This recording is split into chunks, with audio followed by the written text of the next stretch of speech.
you think the realm will ever accept me as their queen? The lords of the realm bent the knee. A woman would not inherit the Iron Throne. Because that is the order of things. When I'm queen, I will create a new order. I just love this so much. How are we going to create a new order, Jason? What do we do? Well, I will often do that. If my fries are cold, I'll just send it back.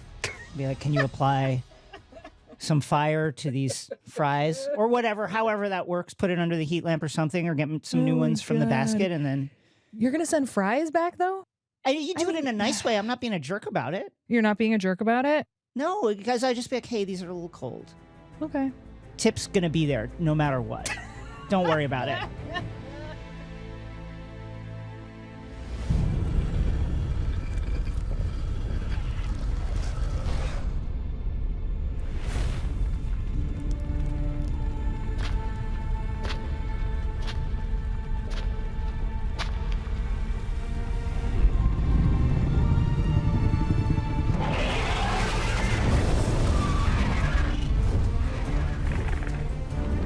Welcome to the official Game of Thrones podcast, House of the Dragon. I'm Jason Concepcion, host of the podcast X-Ray Vision from Crooked Media, formerly of Binge Mode from The Ringer. And I am Greta Johnson, host of WBEZ's Nerd Out podcast, and this is a Game of Thrones podcast for everyone, whether you are an OG Thrones watcher or if you're curious to dabble in this new HBO original series, House of the Dragon. And this is our last episode before the show premieres Sunday. This Sunday. This is it, folks. Yes, this Sunday, it's so close. House of the Dragon episode 1. Oh my gosh, we are so excited to watch this show along with you. And we want to make sure you know we are actually going to start releasing this podcast right after the show comes out on Sunday night. So we're doing Wednesdays now, but you can watch the premiere of the show and then tune in right after that and hear our thoughts and all of the things. We're going to be recapping and analyzing episodes. We're going to be talking to cast and crew about the making of the series. So be sure to check out that next episode coming up this Sunday, right after the premiere of House of the Dragon. And you know how I feel about that? Good. Because I want to watch these episodes. I can't wait to watch them. I know, right? I'm ready. I want to watch the episodes. It's time. Yeah. And in this episode, get ready, folks. You're going to hear an interview with the person who is responsible for all of this, George R.R. Martin. He's here. You will hear his voice in this episode. Of course, this episode is also going to include a bunch of news and updates. So let's get to it.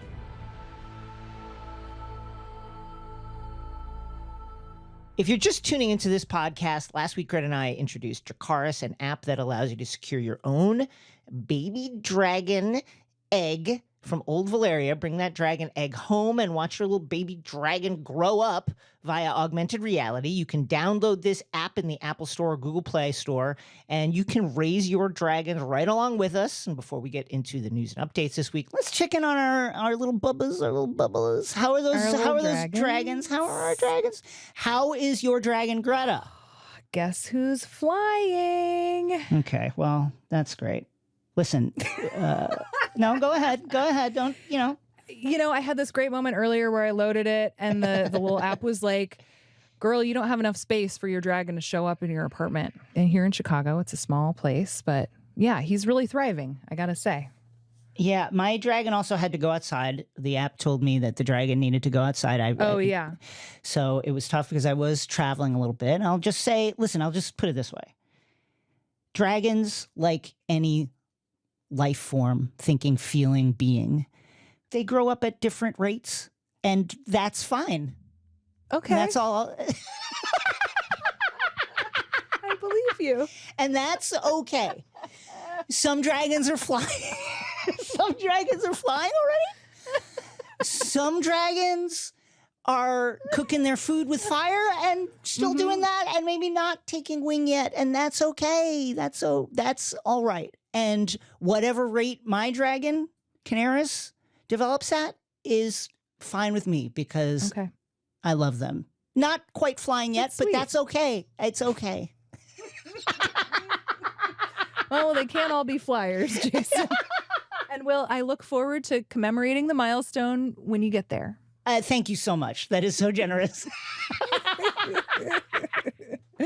So the thing I wanted to talk to you about also is the fact that we are celebrating the release of Game of Thrones episodes that have been remastered. So this is like an Ultra HD situation, I guess, which I just realized there's an acronym that's UHD. And I was like, oh, I bet. So what's your take on this situation, Jason? My take on this is I'm glad that we got this news release because I was on my rewatch last night and I'm on season 2 and I was like, why does this look so great? I just got new glasses and I was like, man, I guess those bifocals are really helping you out. I was absolutely legally blind, I guess, before this. Legitimately was like, wow, man, this looks like really, really good. And now I know the reason why. So folks, stream those Game of Thrones episodes. You're going to be wowed. Is there anything in particular that you're looking forward to seeing with fresh eyes, fresh bifocal eyes? I mean, I have not done a rewatch. I probably should. And the one that comes to mind, a scene that I think would be really cool to see in, fancy extra bonus high def would be the Battle of the Bastards. And when it comes to battle scenes, I have a really weird metaphor, but if you just stick with me, I promise it's going to work. I'm not going anywhere. I once did an interview with someone and we were talking about a romance novel and she talked about how the difference between a romance novel and just like straight up erotica is whether you can delete the sex scenes and the storyline still makes sense. Right. And that's kind of how I feel about fight scenes, actually. Yes. Is like, are they necessary to the plot? But the Battle of the Bastards was such a well-created scene. And to get the sense of the claustrophobia of all of those people packed into that space and all those aerial shots, I just think that would be super cool to see. It's absolutely, in terms of story, all the battle scenes, and that one in particular, it's load bearing. And I'm sorry to say that in reference to your previous metaphor. But it carries the weight of the story, which is really cool. I'm excited to just watch everything. I'm deep into my rewatch right now. And listen, put a new gloss of paint on everything, and that makes it even more fun to watch. Yeah, right. It's funny. I mean, during watching Game of Thrones, as a person who's from Alaska, as you know, I was always, when anyone was north of the wall, I'd always be like, why aren't they wearing hats? And now I guess we'll just be able to see the frost formations on their eyebrows even that much more clearly because those poor humans aren't covering the tops of their heads. They just, they didn't understand just how much heat they lose through the top of the head. Yeah, those heating glands in your head. Yeah. So that's it for news and updates. Of course, we're going to be unpacking every episode as it comes out. But for today, Jason, I think we should go back to your time at Comic-Con because you got to interview the one and only George R.R. Martin. How thrilling was that for you? It was truly a core memory moment. It was amazing. He's a person I've admired for a long time, obviously. I've spent a lot of times exploring his worlds, and I just couldn't wait to talk to the man himself. Let's hear from George.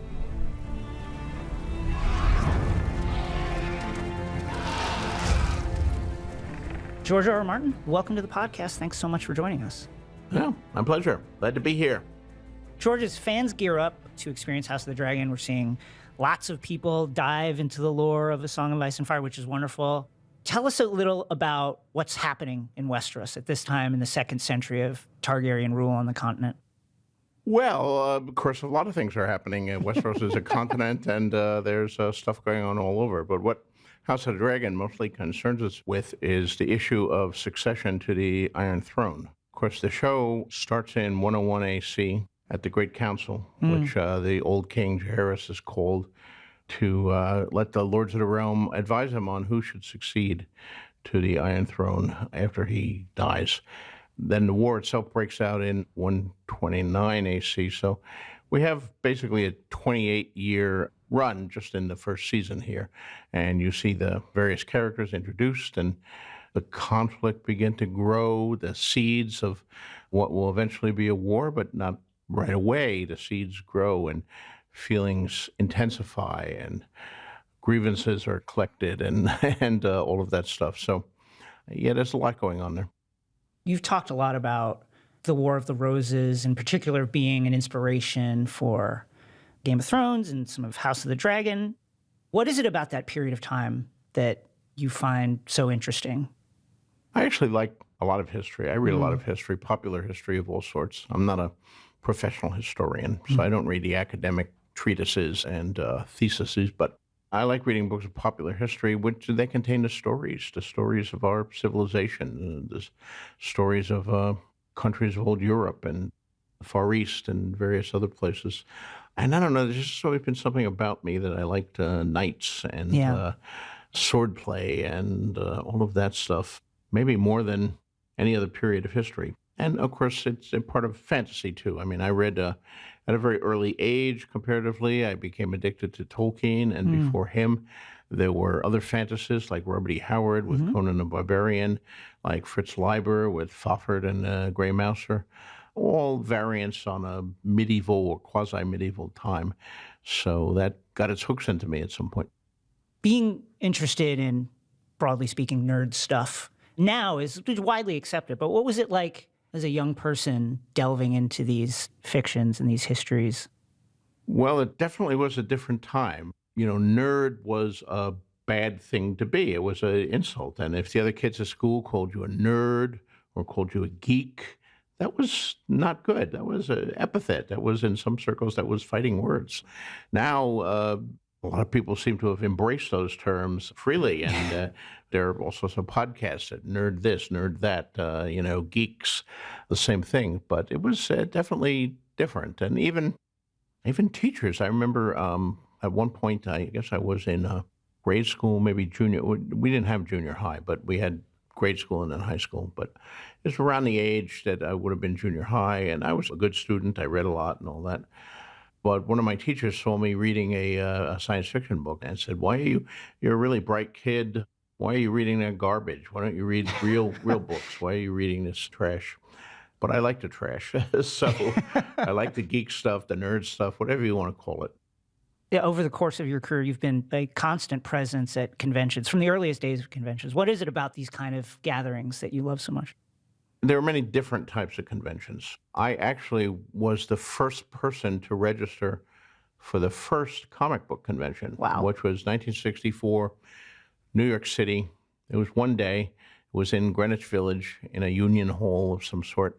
It was all in one room, a room maybe smaller than the one we're in. And there were a couple people in the corner selling old comic books out of cardboard boxes. And then there was a little podium where people talked, and we had various artists and comic book professionals came by.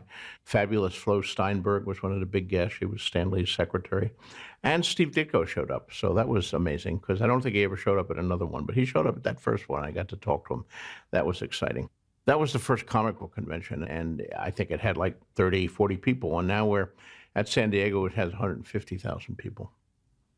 When I think about your writing, I think one of the things for me that sets you apart from other fantasy writers, sci-fi writers, is despite the fact that these characters are appearing in what is essentially a medieval context with magic and dragons, et cetera, they feel very modern because they're worried about things that I feel like I'm worried about. Where's the money coming from?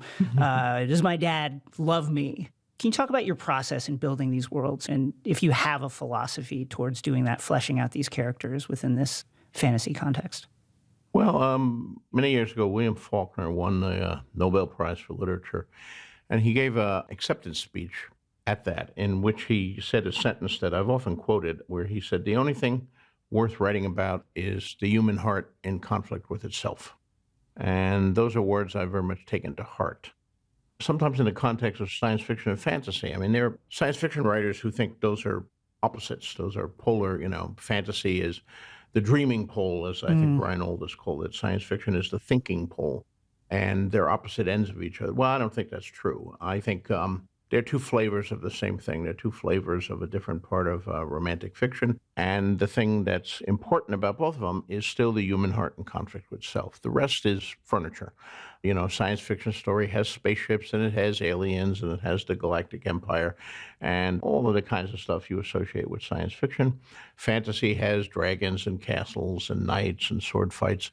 But ultimately, it's the human heart in conflict with itself. In either stories, your characters have to come alive. The reader has to get emotionally invested in them. They have to care about them. And I don't care if they're fighting with broadswords or lightsabers or ray guns or whatever. It's still, Faulkner had to write of it. It's the human heart in conflict with itself. Thinking about that, what is it about the Dance of Dragons, this era, that made you want to tell this story? When I wrote Game of Thrones and A Song of Ice and Fire, part of fantasy is the world building. So I'm telling a story about these characters, but as I got deeper into it, I'm creating more and more of a world. And the thing about world building, if you're successful at it, after a period of time, you have a world. And a world contains many stories, not just one. A Song of Ice and Fire is one story about a particular set of characters in a particular time set in the world. But the world is big, and there were people who lived before those people who also had stories. And there are people who lived before them, and people who live in other cities, on other continents.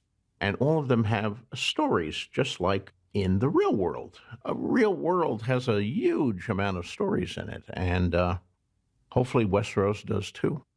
When HBO wanted successor shows for Game of Thrones, this is one of the things that came to mind, because Dance with the Dragons is a huge canvas, and it has lots of dragons, and it has some fascinating characters, and it has the same story about a contest for power.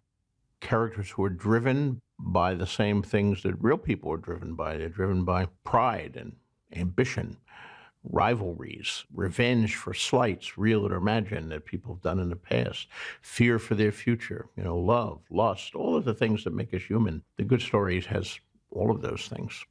George, how much does the politics of the modern times influence your writing and your storytelling? Well, I live in these modern times, so it can't help but have some influence. But if it does, it's not on a conscious level. I mean, that's one thing that I agree completely with Tolkien on. He really resented and bristled that everybody thought Lord of the Rings was an allegory for World War II or something like that. I don't like allegory. I don't write allegory. I follow politics. I'm involved with it to some extent, but I'm not writing about it in Game of Thrones or House of the Dragon. My characters are the characters, right? Rhaenyra is Rhaenyra, Tyrion is Tyrion. They may be inspired by something in history. Yes, Game of Thrones was inspired by the Wars of the Roses, and House of the Dragon is inspired by an earlier conflict in England called the Anarchy.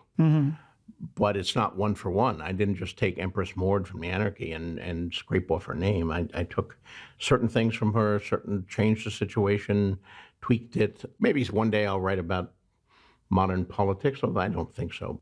I'm not playing an allegorical game here. You've produced and written a lot of television over your career, whether it's Beauty and the Beast or the underrated Max Headroom, which I think is ahead of its time for people that remember it. How does that experience shape your relationship, your collaboration with Miguel and Ryan? Well, it certainly colored it. I mean, yes, I worked in television for about 10 years, from the mid-'80s to the mid-'90s. First on a variety of shows where I was on the writing staff, and then the last few years I was in development, where I was making up my own shows and writing features, none of which ever got made, which was frustrating. I found through that I'm the sort of writer who needs an audience. I want to put the story out there and have many, many people read it and like it, hopefully, or not like it, but it's like an actor. I mean, maybe I have that gene in me. When you're doing a live play on stage and the play is over, you want to come out for the curtain call if you're an actor. You don't want just everybody to get up and leave the way they do in a movie, right? The movie ends, everybody gets up and leaves. They don't applaud the movie. Well, occasionally, but very infrequently.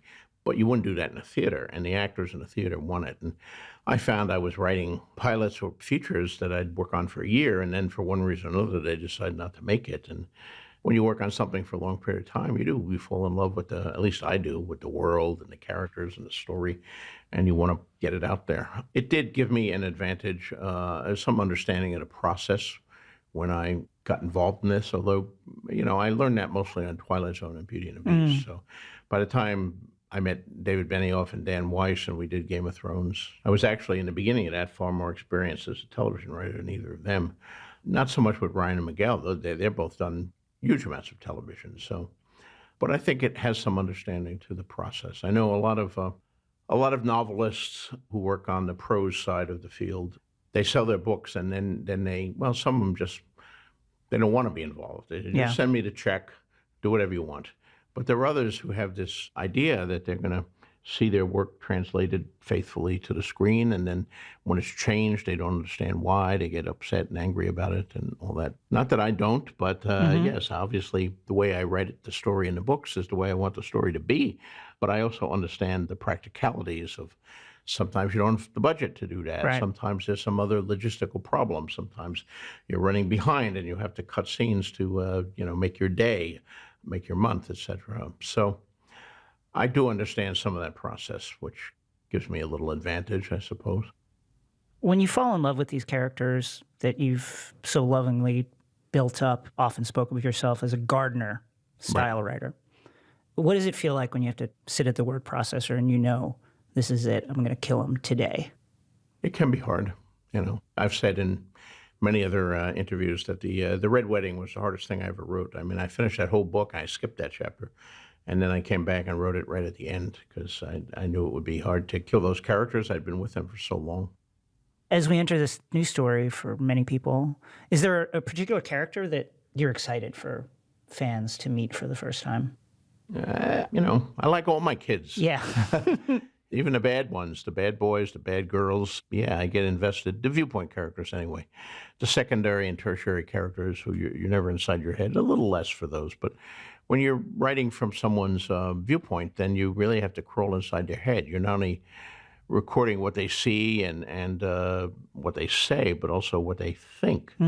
That's one of the big differences between prose and television or film. I mean, television or film is strictly external, unless you want to use a clumsy device like a voiceover or something like that. But I can write a chapter of, Cersei or someone smiling and saying sweet things. And, oh, it's so good to see you, she said, thinking, I can't wait till the day I can torture and kill you. But how do you do that in television without a voiceover? You have to do that with the actor has to convey things with their face and with their eyes. It's different, but each of these mediums has its own tools, its own strengths, its own weaknesses.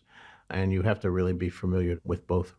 Is it exciting in the television process when you see an actor start to grab a hold of one of your characters, maybe in a way you were expecting, in a way maybe you didn't expect? It is exciting if it's being done right. There's always dangers. I mean, these are like, I've made jokes here to my children, but in a sense they are. And when you have a child and you work with them for years, and then you give it to somebody else for adoption, or you send it away to boarding school or whatever, you hope they come out well, that they're not going to be changed or abused or something too much. I mean, I remember with Game of Thrones, when I visited, they were shooting in Belfast, Northern Ireland, and I came to visit the set, and they were still working on the first episode, the pilot. And David Benioff showed me a clip of the scene with Arya and her father Ned on the stairs, where she was standing on one foot trying her balance. And it was great. I mean, I had seen rehearsals with these actors, but I hadn't seen them in character. I hadn't seen to do it. It was my scene, come alive. These were my characters. And nothing felt better than to see that happen. But, of course, there's always the flip side of that, is where suddenly you're seeing a scene and saying, what the hell have they done here? That's not how it's supposed to go. My character would never do that. My character would never say that. And that can be frustrating. So, like anything else in life, it's complicated. You spoke earlier about looking for that feedback from an audience, understanding how a certain point of a story hits them. Is there anything in particular, I know these are all your kids, but is there anything in particular with House of the Dragon that you're eager to see how the audience gets hit by it? I'm interested to see how the audience is hit by the whole thing. Yeah. I mean, House of the Dragon is different from Game of Thrones in some significant ways, although, yes, both shows involve issues of power and who will have the Iron Throne. But House of the Dragon is much more like a Shakespearean tragedy. It's full of great characters who you can love or you can hate, and guys who seem to be really sons of bitches and bad guys will do heroic things. Characters who seem to be good will do awful things, kind of like human beings. A Song of Ice and Fire is in some ways that, but in other ways it's a more traditional fantasy. I mean, I brought in the White Walkers there, the White Shadows, perhaps a better term for them, and the Others, which I actually call them in the book. And they are I don't want to use the word evil because but they're an inimical force that's going to end human life as we know it. But that's not the case with House of the Dragon. House of the Dragon is very human grounded, and it's people who were once friends coming to not be friends. It's lust and love and power and ambition, and you slight someone and you make an enemy and they get back to you later. All the kind of things that we really do in the real world. And one thing that sometimes vexes me as someone who reads a lot of history is I see people who also read history, and they know a little history, and they look back in the past, and they have the benefit of hindsight. So they know what was the right thing to do and what was the wrong thing to do. And the people who do the wrong thing from the benefit of our time are mocked as idiots or losers or evil or something. But in many cases, that's not right. I mean, you have to really go back and put yourself in the head of the people making that decisions. They did not have the benefit of hindsight. Yeah. They did not know what was going to happen, So I'm presenting issues here in House of the Dragon and some of the other things where I'm trying to engage the readers and get them to think about these things and what would they do. And it'll be fascinating to see which characters the viewers at home, the readers, like. House of the Dragon is a story about a succession crisis. And we get, a taste of old King Jaehaerys, who I think by many measures was probably the most successful king of Westeros. Viserys and his potential heir Daemon have very different managing styles. I wonder, in your mind, is there an ideal ruler of Westeros or of anywhere? Like the vast majority of people in the world, I suspect the ideal ruler would be me. If you would like to make me president of the world and give me absolute power, you heard it here first. Then it would be a wonderful place. I would make all the right decisions and everything would be great. He's running, folks. Most people feel that way. Yeah. I think they get frustrated because you have to politic, you have to convince other people. It's complicated. That's one thing I really wanted to convey in these books right from the beginning. Tolkien, who, I pretty much worship, he was one of the writers who had the most profound effects on my own work, along with, like, Shakespeare and Stan Lee. That's my holy trio. But he echoes, at the end of Lord of the Rings, what was a widespread belief in medieval times and before, that if you were a good man, you would be a good king. There was this mystical link between the land and the king.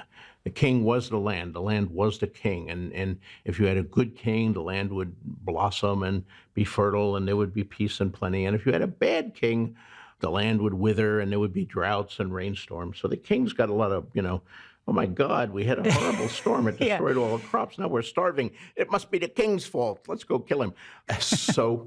But you look at real history and you find out that, no, there have been plenty of good men who were not good kings. And there have been some bad men, some absolute sons of bitches, who were good kings. and the realm under them was at peace, it was at plenty, but meanwhile they were doing horrible things in their personal life. So it's complicated. I think I'm going to put that on my tombstone. It's complicated. And I wanted to reflect some of that complication. My characters, not only do they become king and they have to defeat that, but how do you guarantee peace? How do you guarantee prosperity?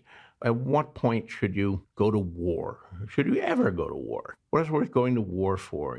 What about the system of laws? All of these are tough questions. I'm not sitting there having the answer. And you see someone like Viserys or Jaehaerys before him, who are basically good men trying to grapple with these issues and succeeding on some and failing on others. And I'm fascinated by that stuff. George, thank you so much for joining us. No, fantastic. My pleasure. Thank you.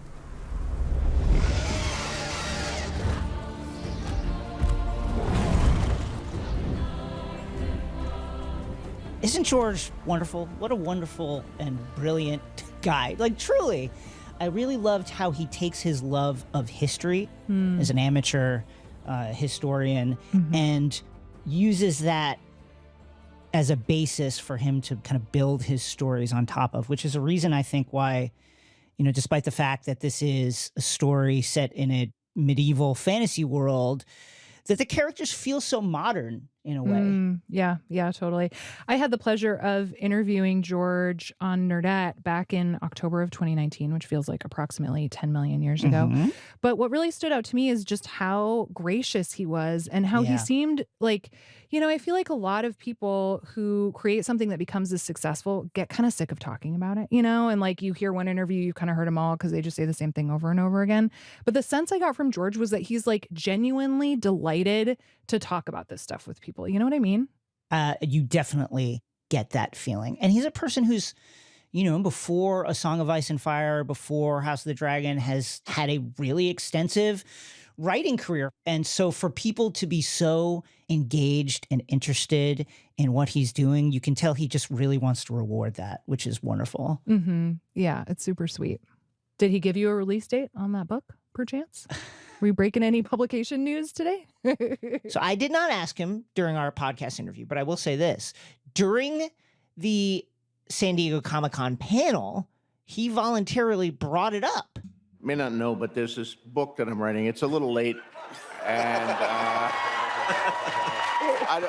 I don't say me. Listen, I don't know anything. The energy I got from him and the way he brought it up in this kind of with this twinkle in his eye. Oh, the twinkle. I feel like he's close. I don't know. That's just me. Wow. That's my own read on it. But my feeling was interesting. Maybe he's close. Maybe he's close. Okay, maybe. I guess we'll see.